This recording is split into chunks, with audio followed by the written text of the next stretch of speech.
marilah kita simak mau'izatul hasanah yang dalam hal ini akan langsung disampaikan oleh Al-Habib Ahmad Al-Habsyi.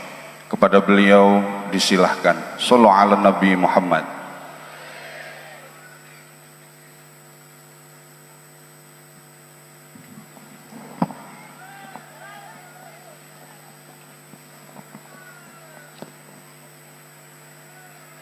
Bismillahirrahmanirrahim. Assalamualaikum warahmatullahi wabarakatuh. Alhamdulillahilladzi hadana lihadza wa ma kunna linahtadiya laula an hadanallah. Subhanaka la ilma lana illa ma 'allamtana innaka antal alimul hakim.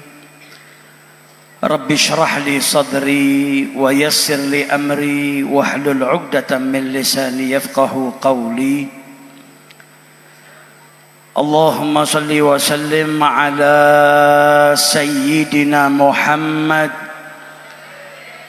miftahi bab rahmatillah adada ma fi ilmillah salatan wa salaman daimaini bidawami mulkillah wa ala alihi wa sahbihi ajma'in, amma ba'du.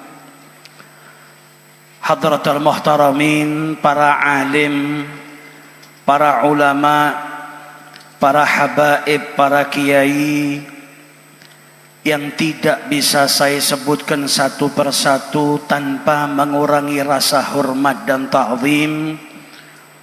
Wabil khusus yang kita muliakan guru kita Al-Habib Muhammad Lutfi bin Ali bin Hashim bin Yahya, yang semoga senantiasa diberikan kesehatan oleh Allah Subhanahu wa taala, diberkahi usianya oleh Allah Subhanahu wa taala, dan juga segenap para alim ulama yang hadir di tengah-tengah kita pada hari ini.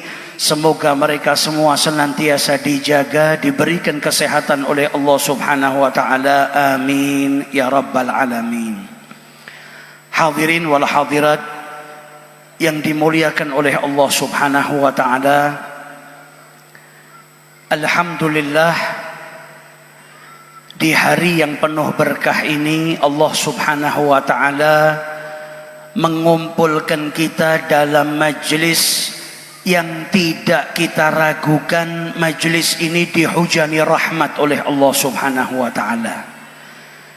Bagaimana tidak, sedangkan setiap sholawat yang kita haturkan kepada Nabi Muhammad dibalas oleh Allah Subhanahu wa taala dengan 10 rahmat. Dan entah sudah berapa ribu sholawat mulai pagi tadi di majlis ini dihaturkan kepada junjungan Nabi besar Muhammad sallallahu alaihi wasallam, yang artinya hadirnya kita ke majlis ini tak lain untuk mendapatkan rahmat dari Allah Subhanahu wa taala. Dan berapa banyak salam kepada Nabi Muhammad sallallahu alaihi wasallam yang kita haturkan kepada beliau di majlis ini. Nabi Muhammad dalam hadisnya beliau bersabda, "Inni la a'rifu hajaran kana bi Makkah yusallimu alayya qabla an ub'ats." Nabi Muhammad beliau bersabda, dulu sebelum saya diutus oleh Allah menjadi rasul, ada sebongkah batu yang kalau Nabi lewat itu batu mengucap salam kepada Rasulullah sallallahu alaihi wasallam. Dan beliau katakan, inilah a'rifuhul an, sampai detik ini saya masih tahu batu mana yang dulu kalau saya lewat ngucap salam kepada Nabi Muhammad sallallahu alaihi wasallam. Padahal Mekah itu kota yang banyak batunya, tapi Nabi Muhammad tidak melupakan satu batu. Ada ada batu yang banyak di kota Mekah, tapi ada satu batu yang spesial, satu batu yang istimewa yang tidak dilupakan oleh Nabi Muhammad sallallahu alaihi wasallam. Karena itu batu mengucap salam kepada Nabi besar Muhammad sallallahu alaihi wasallam. Nah, hadirnya kita di majelis seperti ini, mulai dari tadi kita ngucap salam kepada Nabi Muhammad, kita berharap jikalau batu saja ngucap salam tidak dilupakan oleh Nabi Muhammad, maka kita berharap kelak di hari kiamat, kita yang hari ini duduk di majelis ini mengucap salam kepada beliau tidak dilupakan oleh Nabi besar Muhammad sallallahu alaihi wasallam. Amin ya rabbal alamin. Hadirnya kita ke majelis ini juga tak lain untuk nambah rasa cinta kita kepada Nabi Muhammad. Orang itu kalau telinganya terus mendengar tentang Nabi, mendengar sejarah hidupnya, mendengar akhlaknya, mendengar mukjizatnya, mendengar khasaisnya, mendengar syama'ilnya, ini semua akan menjadikan kita cinta kepada Nabi Muhammad. Karena tidak ada syarat dalam mencintai itu harus berjumpa atau harus melihat. Bahkan dengan mendengar saja kita bisa jatuh cinta kepada Nabi besar Muhammad sallallahu alaihi wasallam. Nah, majelis maulid ini ngajak kita semakin kenal dengan Nabi. Apa buahnya kenal? Buahnya kenal cinta. Sayyidina Ali telah menjelaskan kepada kita, waman khalatahu ma'rifatan, siapa yang kumpul dengan Nabi, kenal dengan Nabi Muhammad, apa yang dia dapat? Ahabbah, jatuh cinta kepada Rasulullah sallallahu alaihi wasallam. Kalau di zaman Nabi ada orang yang rindu dengan Nabi Muhammad, perginya kemana? Ke masjidnya Nabi. Ada sahabat Nabi yang namanya Thauban, baru pisah sama Nabi sebentar sudah rindu, kembali berjumpa dengan Nabi. Ditanya sama Nabi, kau sakit? Kenapa dirimu? Kata Thauban, enggak, saya enggak sakit, enggak ada apa-apa ya Rasulullah. Tapi kalau saya enggak berjumpa dengan dirimu, istauhastu wahsyatan syadidah, maka saya rindu yang luar biasa kepada panjenengan ya Rasulullah. Kalau kangen sama Nabi zaman dulu gampang, pergi ke masjidnya Nabi, ketemu dengan Nabi. Kalau ada orang yang gak kenal sama Nabi Muhammad, dulu pengen kenal, tinggal ngelangkahkan kakinya, pergi ke masjidnya Nabi, berjumpa dengan Nabi Muhammad, melihat Nabi Muhammad, kenal dengan Nabi Muhammad sallallahu alaihi wasallam. Nah, kita yang hidup 1400 tahun setelah wafatnya Nabi Muhammad, kalau kangen sama Nabi, perginya kemana? Kalau ada orang yang hari ini belum kenal sama Nabi, pengen kenal, perginya kemana? Perginya ke majelis yang di situ diajarkan, dibacakan sejarah hidupnya Nabi Muhammad sallallahu alaihi wasallam dan diajarkan akhlaknya Nabi besar Muhammad sallallahu alaihi wasallam. Ada sahabat yang cinta sama Nabi, begitu ketemu sama Nabi jatuh cinta. Abdullah ibnu Salam, ketika Nabi Muhammad hijrah ke Madinah, beliau menjelaskan orang Madinah itu berbondong-bondong bergegas untuk menjemput Nabi ketika Nabi masuk ke kota Madinah. Abdullah ibnu Salam saat itu belum masuk Islam, ikut keluar nyambut Nabi. Kenapa? Karena beliau penasaran. Nabi Muhammad itu sebelum masuk kota Madinah, di kota Madinah itu orang-orang sudah sibuk bicara tentang Nabi. Di jalan orang kumpul bicara tentang Nabi Muhammad. Di mana-mana orang membicarakan tentang indahnya Nabi Muhammad. Maka Abdullah ibnu Salam ikut menjemput Nabi karena apa? Penasaran dengan Muhammad ibnu Abdullah, penasaran dengan Rasulnya Allah Subhanahu wa ta'ala. Pertama kali berjumpa dengan Nabi Muhammad, apa yang dikatakan oleh Abdullah ibnu Salam? Kata beliau, saya ketika ngelihat Nabi Muhammad langsung tahu. Araftu anna wajhahu laisa biwajhin kadzdzab. Kata Kata beliau, saya langsung tahu kalau wajahnya orang ini, wajahnya Nabi Muhammad, bukan wajahnya pendusta. Ketemu Nabi pertama kali, kenal sama Nabi ya cuma dari cerita, tapi begitu ngelihat indahnya Nabi Muhammad, langsung yakin ini orang bukan pendusta. Bukan seperti katanya orang kafir Quraisy kalau Nabi Muhammad itu penyihir, penyair dan lain sebagainya. Beliau ketika ngelihat langsung tahu kalau wajahnya beliau bukan wajahnya pendusta, yang artinya apa? Yakin kepada Rasulullah sallallahu alaihi wasallam. Dan masih banyak para sahabat yang hidup di zamannya Nabi yang jatuh cinta ketika berjumpa dengan Nabi Muhammad. Tapi jangan dikira untuk jatuh cinta sama Nabi harus ketemu. Jangan dikira orang yang jatuh cinta dengan Nabi Muhammad itu harus melihat Nabi Muhammad. Kita yang hidup di zaman ini masih bisa cinta dengan Nabi. Caranya bagaimana? Dengan mendengar keindahan yang ada pada Rasulullah sallallahu alaihi wasallam. Nabi Muhammad tuh dulu ketika pergi hijrah ke kota Madinah, beliau sempat singgah di padang pasir. Ada orang punya rumahnya terbuat dari kemah. Rumahnya seorang wanita terhormat namanya Ummu Ma'bad. Belum kenal Nabi, belum kenal Islam. Ummu Ma'bad ini dikenal sebagai seorang wanita yang dermawan. Kalau ada yang lewat rumahnya Ummu Ma'bad, lapar dijamu dengan makanan. Kalau ada yang haus diberi minum. Nah, Nabi Muhammad ketika lewat rumahnya Ummu Ma'bad berhenti, beliau singgah mau beli makan atau minum. Nabi Muhammad tanya, ada makanan yang dijual? Ada minuman yang dijual, mau dibeli sama Nabi karena Nabi kehabisan bekal. Kata Ummu Ma'bad, apa kalau ada panjenengan gak usah beli. Kalau di rumah kami saat ini ada makanan, ada minuman, saya akan menjamu Anda layaknya seorang tamu. Tapi sayangnya gak ada apa-apa hari itu. Nabi Muhammad melihat ada seekor kambing di samping rumahnya Ummu Ma'bad.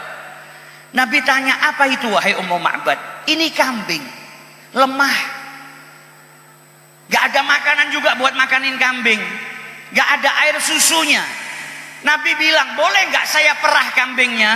Ini kambingnya lemah, gak ada air susunya. Nabi tanya, boleh gak saya perah susunya? Ummu Ma'bad gak tahu kalau yang bicara dengannya adalah kekasihnya Allah yang punya mukjizah. Maka Ummu Ma'bad kemudian berkata, idza ra'aita fiha halban fahlubha.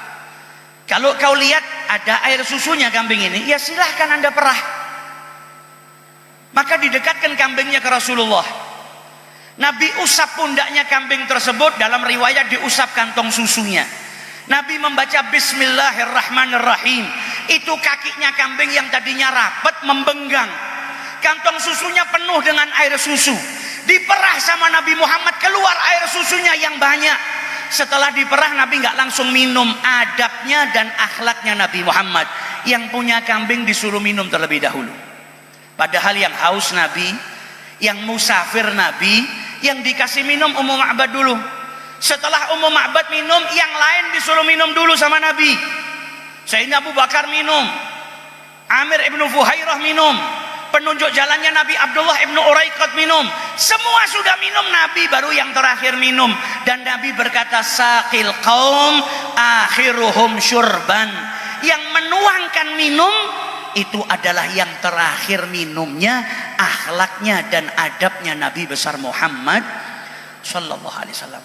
Selesai minum, diusap sama Nabi, kambingnya kembali seperti semula. Nabi melanjutkan perjalanan masuk kota Madinah. Suaminya Ummu Ma'bad pulang ke rumah kaget. Kambingnya nggak ada air susu. Di rumahnya tadi ketika ditinggal nggak ada susu. Kok pulang ke rumah ada air susu? Ditanya istrinya Ummu Ma'bad, kau dapat dari mana ini susu?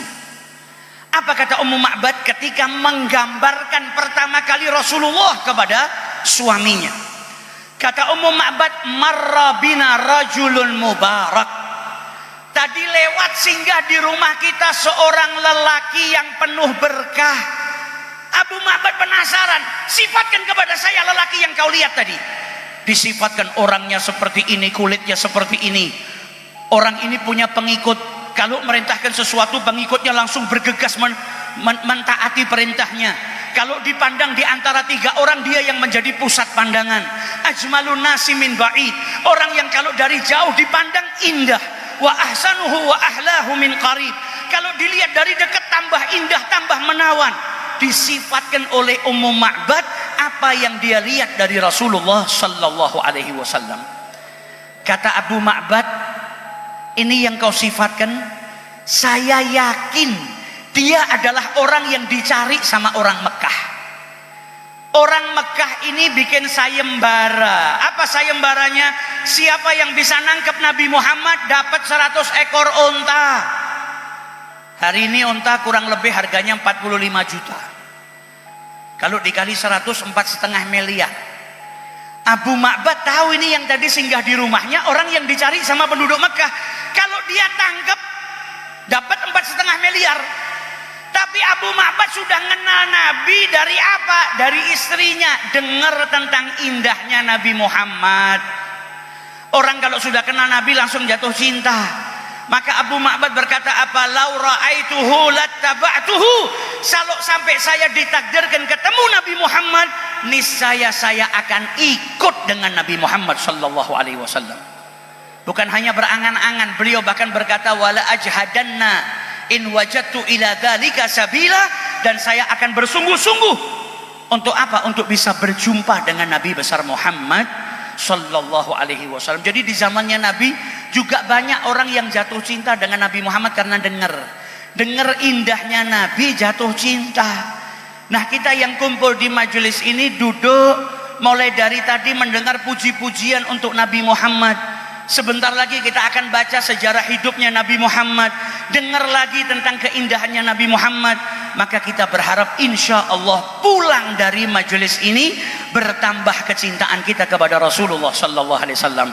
Berkahnya majelis ini insya Allah sampai rumah kita jadi rumah yang diridhai oleh Allah, rumah yang mencontoh rumahnya Nabi besar Muhammad sallallahu alaihi wasallam. Semoga istri kita, suami-suami dan anak-anak kita dijadikan orang-orang yang mencintai Nabi besar Muhammad sallallahu alaihi wasallam, orang-orang yang berjalan di jalannya Nabi besar Muhammad sallallahu alaihi wasallam.